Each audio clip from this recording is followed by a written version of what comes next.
Nous sommes à Estérennes-Subie, au sud de Saint-Jean-Pied-de-Port, au-dessus de la forêt d'Orion.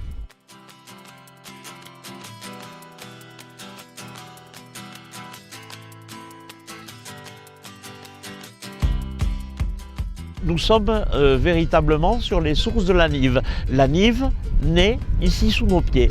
L'eau de pluie va s'infiltrer dans les fissures de la roche, là, sous nos pieds, va former des ruisseaux, puis des rivières souterraines, c'est peut-être un peu cavalier, une rivière souterraine qui va creuser une galerie principale qui s'appelle un collecteur.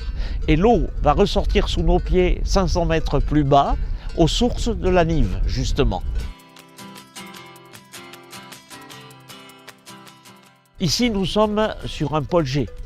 Un polger, c'est un terme de géologue pour désigner la réunion de plusieurs dolines. Qu'est-ce que c'est qu'une doline? Alors, sous nos pieds, nous avons des calcaires. Ces calcaires sont solubles dans l'eau. L'eau de pluie contient de l'eau plus du gaz carbonique. C'est donc légèrement acide.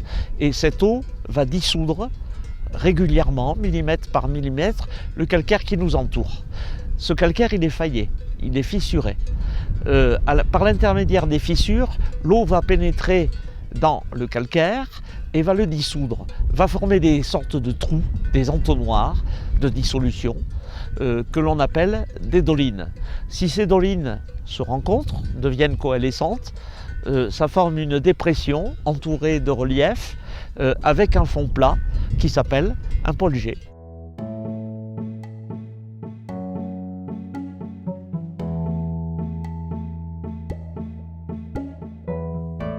Ici, ce sont des terrains imperméables qui ont entre 80 millions d'années. Ce calcaire, il est un peu plus ancien et l'eau va ressortir exactement à la jonction de ces deux terrains, terrain perméable, terrain imperméable, pour former une des nives.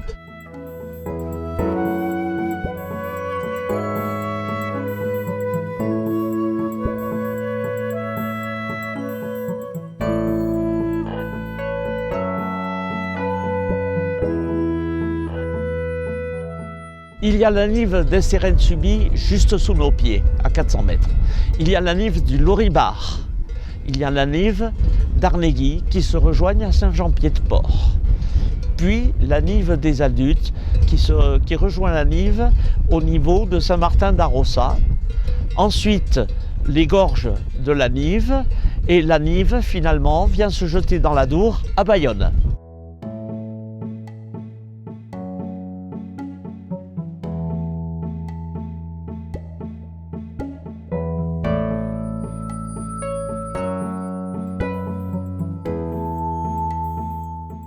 Nous sommes descendus de la forêt d'Orion, maintenant, et nous voyons derrière moi la Nive.